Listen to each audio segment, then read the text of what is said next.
गीता अध्ययन के इस सत्संग में आप सभी का स्वागत। जहां हम भगवत गीता के छठे अध्याय को रानासिर से जानने का प्रयास कर रहे हैं। अब तक हमने 44 श्लोक तक के बारे में जाना और आज बारी है श्लोक 45 की ओर बढ़ने की। बहुत ही महत्वपूर्ण श्लोक है जो कि हमें बहुत ढांचा बताते हैं, अपने मार्ग पर, आध्यात्मिक मार्ग पर चलते रहने की प्रेरणा देते हैं और उसका क्या लाभ होने में होता है हमें उसके बारे में भी बताते हैं। सर से निवेदन कि आज के सत्संग की शुरुआत करें।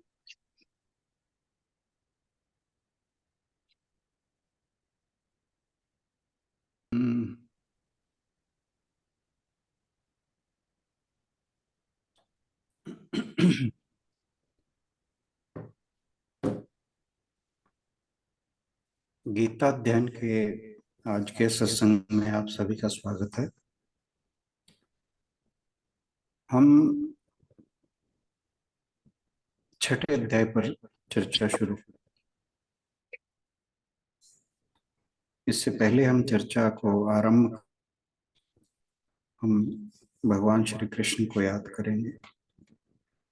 ओम वसुदेव सुतं देवं कंस चाणूरमर्दनम देवकी परमानंदम कृष्णं वंदे जगद्गुरुम। सभी को बहुत बहुत प्रणाम। जैसा मैंने कहा, हम छठे अध्याय की चर्चा कर रहे हैं और अब इस अध्याय में आखिरी 3 श्लोक बचे। आज हम श्लोक नंबर 45 लेने वाले हैं।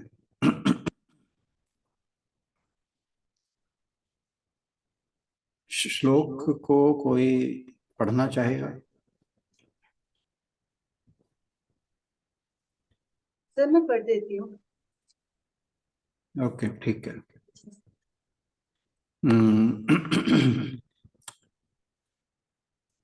तो पिछले श्लोकों में भगवान जी ने एक ऐसे योगी की बात की जो योग भ्रष्ट हो जाता है।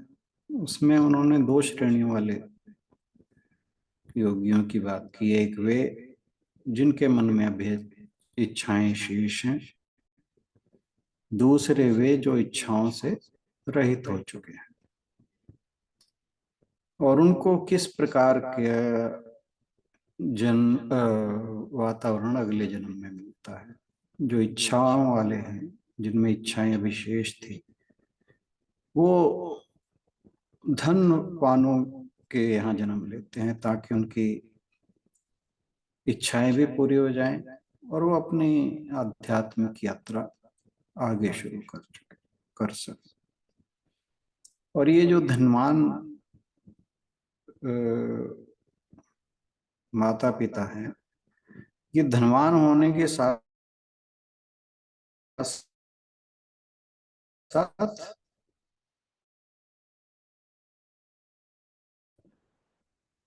आध्यात्मिक भी।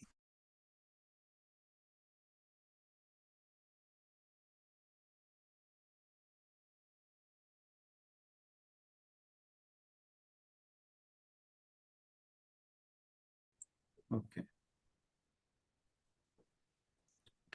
तो ये जो दूसरी श्रेणी वाले योग भ्रष्ट थे, जो इच्छा रहित होकर किसी कारण अपने लक्ष्य को यानी मोक्ष को प्राप्त नहीं कर सके, ऐसे योगियों का जो जन्म है वो योगियों के परिवार में होता है। और भगवान जी ने कहा कि ये जो जन्म है ना, ये दुर्लभतर है। बहुत किस्मत वालों को ऐसा जन्म मिलता है। बहुत कम लोग ऐसे हुए हैं जिन्हें इस प्रकार का वातावरण मिला हो और वे बहुत जल्दी जीवन मुक्त हो जाते हैं। तो इन सब की बात करने के बाद बारी बारी भगवान जी अब इस विषय को 45वें श्लोक में जो है इसको समापन कर देते हैं इसका। और इस श्लोक में दोनों तरह के योगियों के बारे में या योग भ्रष्टों के बारे में वे बात करते हैं। इस पर हम चर्चा करें इससे पहले आशु बहन से अनुरोध के श्लोक पढ़ते हैं। जी सर। यतमानस्तु योगी संशुद्ध किल्बिषः अनेक जन्म संसिद्ध ततो याति पराम गतिम। परंतु प्रयत्न पूर्वक अभ्यास करने वाला योगी तो पिछले अनेक जन्मों के संस्कार बल से इसी जन्म में संसिद्ध होकर संपूर्ण पापों से रहित हुआ फिर तत्काल ही परम गति को प्राप्त हो जाता है।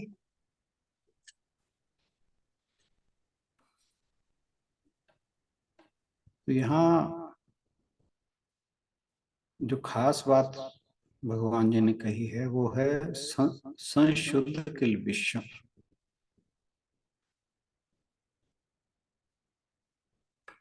कि वो यहाँ पर आकर पापों को धो डालता है।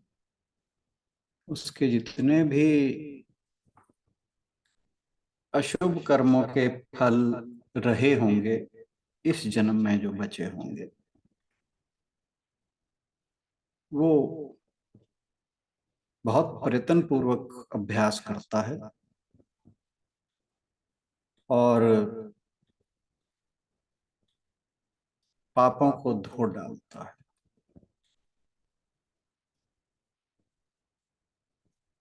और ये ऐसा क्यों कर पाता है? उसके लिए कहा अनेक जन्म संसिद्ध, बार बार जन्म लेकर वो सिद्ध हो जाता है। और ये सब करके उसके बाद वो परम गति को प्राप्त करता है। परम गति यानी मोक्ष को प्राप्त करता है, यानी ईश्वर के साथ उसका एकत्व स्थापित हो जाता है। तो जो योग भ्रष्ट हुआ व्यक्ति है उसे जो कुछ भी उसने पूर्व जन्मों में अभ्यास सिद्ध किया था वो सारा उसे अनायास ही प्राप्त हो जाता है। अब जब उसे ये सब कुछ प्राप्त हो गया फिर वो इस जन्म में एक्स्ट्रा एफर्ट करता।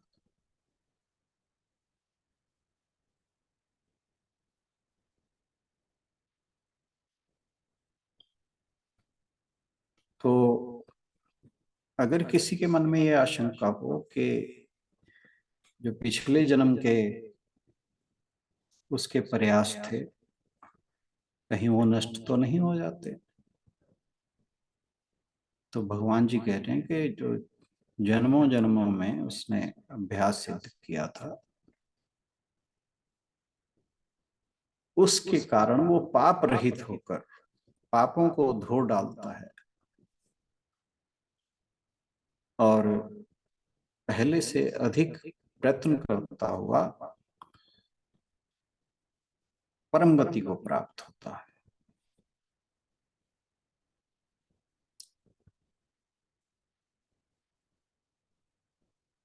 तो यहाँ पर जो उसे परिवेश या वातावरण मिला है वो उसे अपने लक्ष्य तक पहुंचने में बहुत सहायक है, जिसके कारण उसके प्रयत्नों में तीव्रता आ जाती है। ऐसे व्यक्तियों को दूसरों को ऐसा लगता है कि ये बहुत जल्दी ही अपनी आध्यात्मिक यात्रा में चलकर बड़ी जल्दी ही नित्य मुक्त हो चुके हैं, जीवन मुक्त हो चुके हैं या आत्म साक्षात्कार को प्राप्त कर चुके हैं। जैसे हम एग्जाम्पल लेते हैं आचार्य शंकर जी का। रामकृष्ण परमहंस का, स्वामी विवेकानंद का, रमण महर्षि का और अनेकानेक संत, जो हमें लगता है कि ये तो हमें इतना टाइम लग रहा है, ये तो बहुत जल्दी सीख गए, लेकिन ऐसा नहीं है। वो जो जल्दी सीख जाते हैं उसका कारण है कि उनके पिछले जन्मों जन्मों के जो प्रयास हैं वो यहाँ पर आकर उसे वापस प्राप्त हो जाते हैं और वो पुनः बड़ी तेजी से उस लक्ष्य को प्राप्त करने की चेष्टा करता है और बहुत जल्दी उस लक्ष्य तक पहुंच जाता है। जबकि हमें लगता है कि उसके ऊपर भगवान की कोई विशेष कृपा है। भगवान की जो विशेष कृपा है वो सबके लिए उपलब्ध है, समान रूप से उपलब्ध है। भगवान किसी पर विशेष कृपा नहीं करते। अगर वो विशेष कृपा करने वाले हो गए फिर तो सारा मामला ही गड़बड़ा जाएगा। फिर तो भगवान भगवान नहीं रहेंगे, क्योंकि भगवान पक्षपात नहीं करते।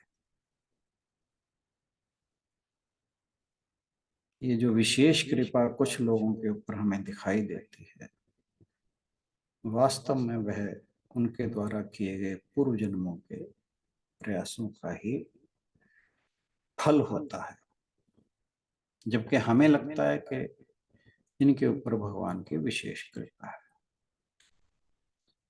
तो एक आध्यात्मिक साधक को ये ध्यान रखना चाहिए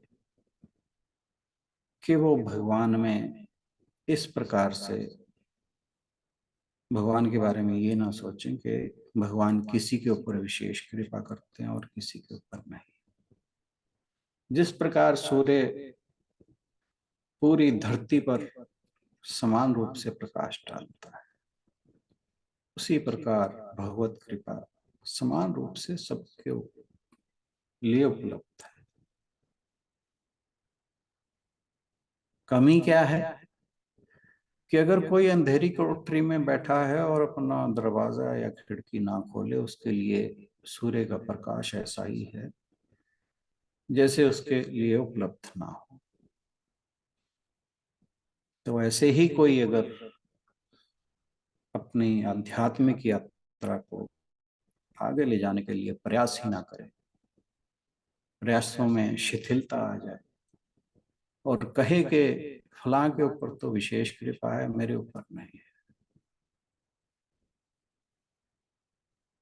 तो ये ऐसा ही है कि जैसे भगवान को कोई गाली दे रहा हो। भगवान की कृपा सबके लिए समान रूप से उपलब्ध है। जो अपने प्रयासों में तीव्रता ले आते हैं, वो हमें ऐसा लगता है कि उनके ऊपर कृपा विशेष है। सारा जो झगड़ा है वो हमारे प्रयत्नों का है। हम कितने उस ईश्वर के प्रति समर्पित हैं, कितने हम अपने कर्मों को निष्काम रूप से करते हैं, कितना हम दूसरों के हित में कर्म करते हैं, कितना हम दूसरों में ईश्वर को देखते हैं, ना कि अपने राग या द्वेष के कारण अपना या पराया समझे। किसी को जाति के आधार पर, किसी को धर्म के आधार पर अगर हम भेदभाव रखते हैं, फिर वो जो भगवान की विशेष कृपा है उससे हम वंचित हो जाते हैं। तो ये हमारे ऊपर निर्भर करता है कि हम उस ईश्वर की विशेष कृपा के पात्र बनते हैं या नहीं। तो जिस परम गति को यह योगी या अधूरे योगी उसको प्राप्त करते हैं, उसको प्राप्त करने के लिए बहुत प्रयत्न करने पड़ते हैं। अभ्यास जो है उसमें बहुत प्रयत्न की आवश्यकता होती है। फिर उसे अपने पापों को धो डालना होता है, और जब तक वो परम गति प्राप्त ना हो तब तक दृढ़ता से अभ्यास में लगे रहना होता है। जीवन इसी का नाम है कि मनुष्य जहां आज है कल उससे आगे हो। जो आध्यात्मिक यात्रा है, जहां पर उसका ठहराव आज था, वो ठहराव कल उससे आगे होना चाहिए। स्टेग्नेशन नहीं होनी चाहिए। आप जानते हैं कि जो खड़ा पानी उसमें बदबू आ जाती है, तो स्टेग्नेशन नहीं होनी चाहिए, खड़ा नहीं होना चाहिए, आगे बढ़ना।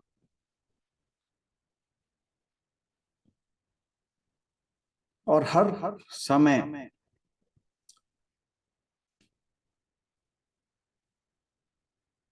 कर्मों के प्रति तत्पर रहना चाहिए और सावधान भी रहना चाहिए। ये हम पहले भी बात कर चुके हैं कि हमें जो भी कर्म करें वो अवेयरनेस में होकर करें। वेदों में एक जगह आया है, भूते जागरणम अभूते स्वप्न। जागने से सब ऐश्वर्य मिलते हैं और सोने से दरिद्रता हाथ लगती है। तो जो प्रयत्नशील व्यक्ति है वो हमेशा सजग रहता है। सजग होना या जागना, जागते रहना, इसका अर्थ क्या है कि सत्य के साथ सावधान रहना। तो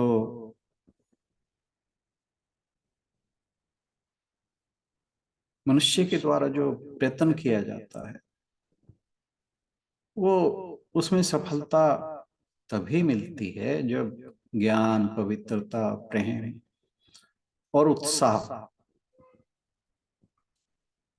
उसके प्रयत्नों में हो।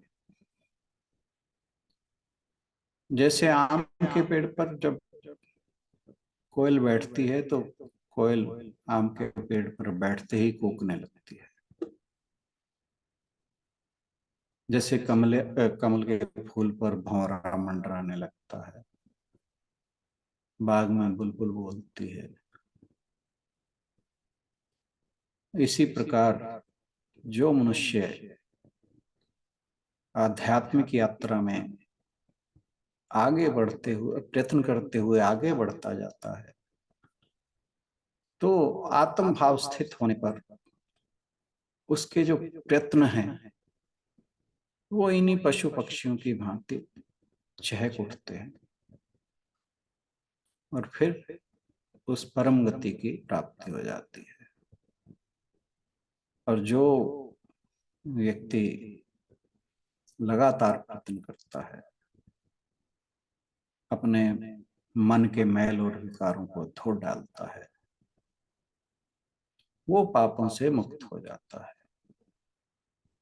क्योंकि जब तक मनुष्य के अभी पाप शेष हैं, मन में विकार हैं, तो जीवन पवित्र नहीं बनता। जैसे रात के साथ दिन नहीं रह सकता, उसी प्रकार पाप और विकारों के साथ जो डिवाइन फोर्स है, दैवीय शक्ति है, वो नहीं रह सकती। तो ये जो योगी हैं वे अपने यज्ञ कर्मों से अपने पापों को धो डालते हैं, और जैसे जैसे उनका जीवन संयमित होता जाता है और सादा होता जाता है, उसमें पाखंड या अन्य किसी प्रकार के विकार नहीं होते, तो उस पर पाप की छाया नहीं पड़ती। इसके लिए करना क्या है कि मन को हर समय किसी न किसी शुभ कार्य में लगाए रखें, दूसरों के हित के कार्य में लगाए रखें, फिर पाप कर्म उससे होंगे ही नहीं। और एक चीज और कि जब तक उस परम गति की प्राप्ति ना हो, दृढ़ता से अभ्यास करना चाहिए, अभ्यास में छूट नहीं होनी चाहिए। जैसे धोबी अपने कपड़े को साबुन लगाकर एक बार धो के देखता है, तो अगर साफ हो जाता है तो ठीक है, नहीं तो दोबारा उसे पानी में धोएगा, फिर साफ हो गया, नहीं हुआ तो फिर धोएगा। वो जब तक वो वस्त्र पूरी तरह साफ नहीं हो जाता, वो बार बार उस पानी में धोता है। हमें भी इसी प्रकार जब तक वो परम गति प्राप्त नहीं होती, तो निरंतर प्रयत्न करना होता है। आपको ध्यान होगा कि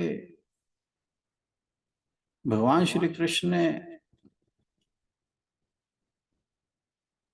कंस का वध अवतार लेते ही नहीं कर दिया था। उसके लिए उन्होंने विभिन्न प्रकार के प्रयास कर तरह तरह की जब पहले शक्तियां इकट्ठी की, थे वो भगवान, चाहे जब चाहे वो कंस को मार देते, परंतु क्योंकि उन्होंने मनुष्य शरीर धारण किया, इसलिए उन्होंने मनुष्य शरीर के द्वारा जिस प्रकार से शक्ति अर्जित की जाती है, उसी प्रकार से विभिन्न शक्तियां अर्जित करते हुए जब वे इस लायक हुए कि कंस को मार देंगे, तो वो जाकर मथुरा में कंस का संहार करके आते हैं। तो ये सब एक दिन में नहीं हो गया। इसके लिए उन्होंने जो भी प्रयास उन्हें या प्रयत्न या जो भी जिन जिन शक्तियों का उन्हें एकत्र करना था, वो सारी शक्तियां उन्होंने धीरे धीरे एकत्र की, फिर जाकर कंस का संहार किया। इसी प्रकार भगवान राम ने पहले अपने आसपास के क्षेत्र में जितने राक्षस थे उनका वध किया, धीरे धीरे और बड़े राक्षसों का वध किया, और अंत में जाकर 14 वर्ष के वनवास के बाद जाकर रावण का अंत किया। तो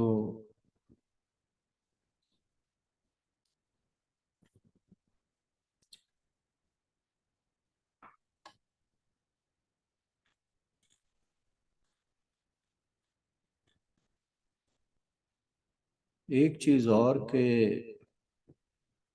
भगवान ने 8वें अध्याय में एक बात कही है, ब्रह्म ब्रह्म भुवनालोका पुनरावर्तो अर्जुन,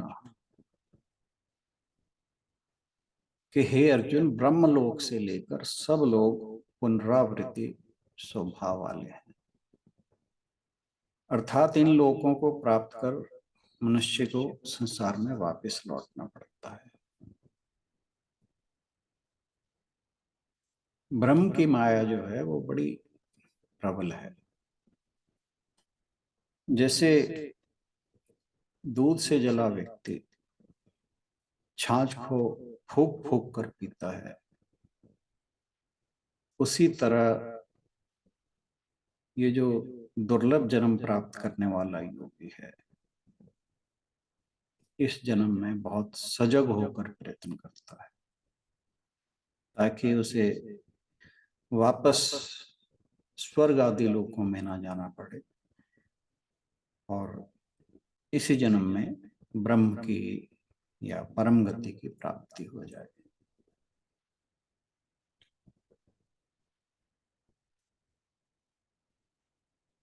भगवान ने कहा भी है तीसरे अध्याय के 16वें श्लोक में, मामुपेत्य तु कौन्तेय पुनर्जन्म न विद्यते,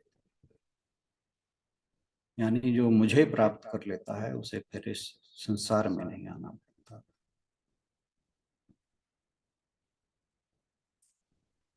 तो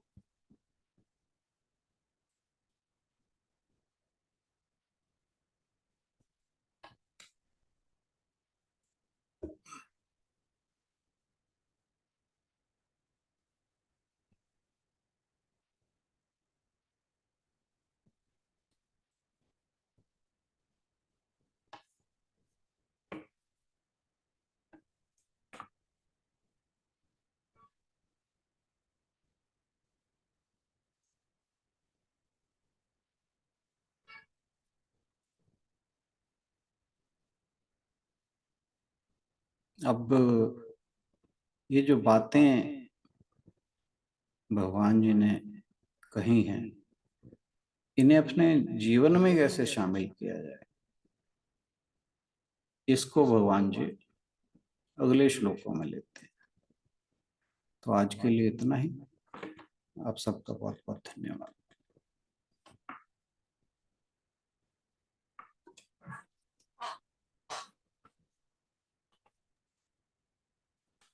धन्यवाद राणा सर।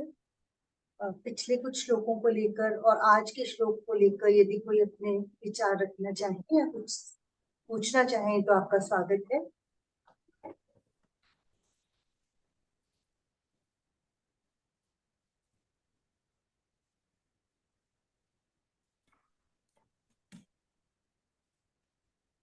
करें समापन।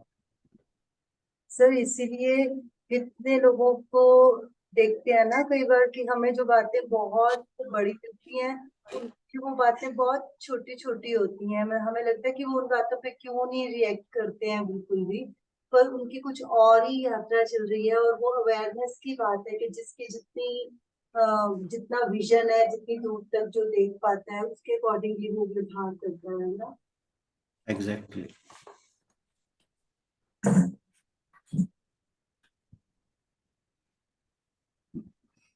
बहुत सी बातें ऐसी हैं जिनके जो पृष्ठभूमि है, जो बैकग्राउंड है, उसके बारे में हमें अवेयरनेस ही नहीं है, इसलिए हम उन पर कमेंट कर जाते हैं। जबकि भगवान की सृष्टि में जो कुछ भी जहाँ भी हो रहा होता है वो सब परफेक्ट हो रहा होता है। कहीं कोई इम्परफेक्शन नहीं है, कहीं कोई ऐसी चीज नहीं है जिसमें कोई विसंगति हो या कोई बायस हो। सब कुछ अपनी जगह, अपने टाइम से, अपनी तरह से, सब जो कुछ भी हो रहा है वो परफेक्ट हो रहा है। उसके अंदर कोई भी कमी निकालना हमारी मूर्खता है।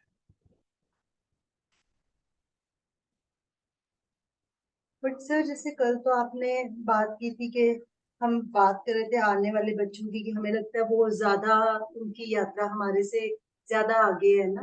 पर बहुत बार ऐसा तो होता है ना कि ऐसे वातावरण में आकर भी हमारे ऊपर माया का पर्दा कह लो या कुछ ना कुछ ऐसा रहता है कि हम नहीं पहचान पाते और उस सुअवसर का लाभ नहीं उठा पाते। वो क्यों होता है? वो भी हमारे कोई पिछले जन्म के संस्कार होते हैं हम देखिए, जैसा स्वामी विवेकानंद जी ने कहा था, हम चाहे किसी भी प्रकार का कर्म करें, शुभ कर्म करें, तो उसके अंदर कुछ न कुछ पाप कर्म अंतर्निहित रहता है। हम कोई पाप कर्म करें तो उसके अंदर कोई ना कोई शुभ कर्म जो है वह अंतर्निहित रहता है। तो उसके कुछ शुभ कर्म ऐसे रहे होंगे कि जो इस वातावरण में, हमने कल एग्जांपल ली तो थी ये रावण वाली, वो यही तो चीज है जो आप पूछना चाह रहे हैं कि उसकी जो पेरेंटेज थी वो तो ऋषि मुनियों वाली थी। पुरस्त्य के कुल में पैदा हुआ था, जो एक बहुत बड़े ऋषि थे। अब इसे उस कुल में जन्म लेने के लिए कुछ ना कुछ तो बहुत अच्छे कर्म किए होंगे, साथ ही उसके कुछ ऐसे कर्म होंगे जो इस जन्म में आकर वो फलित हुए होंगे। जैसे भीष्म पितामह, उनके पिछले 100 जन्मों के जो कर्म थे उनमें कोई भी एक कर्म ऐसा नहीं था जो अशुभ रहा, लेकिन इस जन्म में पिछले 101वें जन्म में किया गया पाप वो इस जन्म में आकर फलित हुआ और उन्हें शरशैया पर लेटना पड़ा।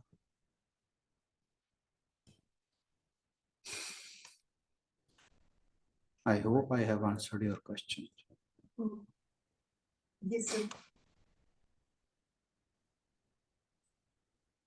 बस सर अपनी भी तो लापरवाही रहती होगी ना, सारा कुछ रोल। वही लापरवाही, वही अपने पूर्व जन्म के जो अशुभ कर्म है वो लापरवाही की ओर ही तो ले जाएंगे। अब हमने जो आज किया है या पिछले 1-2 दिन में किया है वो क्या है कि जो उसके जन्मों जन्मों के कर्म है वो उसके जो प्रयत्न हैं उनको धक्का देते, धक्का मीन्स पीछे से पुश करते हैं आगे बढ़ने के लिए। जैसे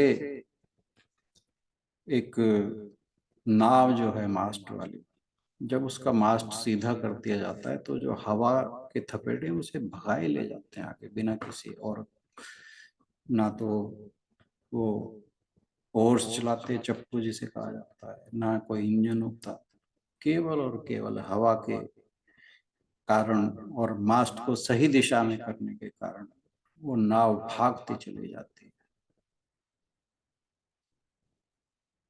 तो ये सब हमने जो भी पिछले जन्मों जन्मों से इकट्ठा किया है उसके प्रारब्ध के रूप में ही हमें इस जन्म में सब कुछ मिलता है, चाहे वो पाप हो, चाहे पुण्य हो, चाहे वो दुख हो, चाहे सुख हो, हर चीज हमारे द्वारा किए गए कर्मों का ही फल होता है। क्योंकि भगवान ने कहा था कि कर्म फल के अंदर मेरी भी कोई दखल अंदाजी नहीं।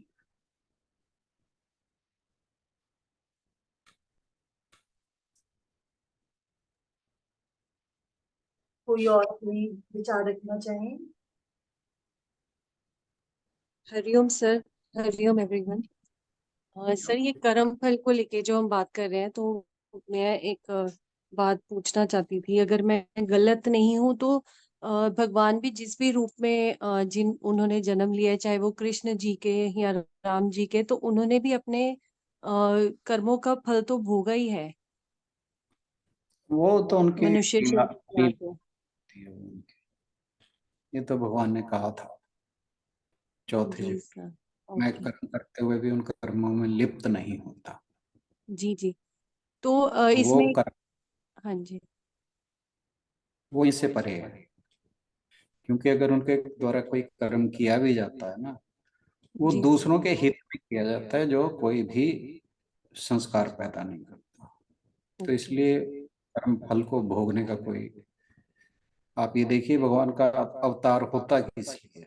जी, उत्थान के लिए। यस। और सर इसमें जब ये महाभारत का हम पढ़ते हैं तो या श्री कृष्ण जी के जीवन के बारे में पढ़ते हैं तो क्या ऐसा भी था कि श्री कृष्ण को भी श्राप मिला था? हाँ, इस तरह की कहानियां तो बहुत उपलब्ध हैं, जी। पर गीता जी को जब हम पढ़ते हैं तो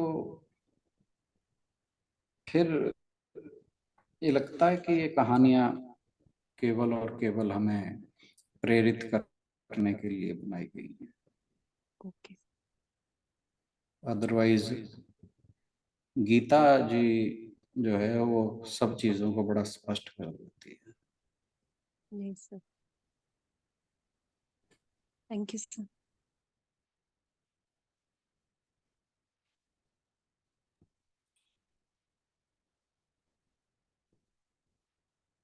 चलिए फिर चलें इसके साथ समापन की ओर। जी।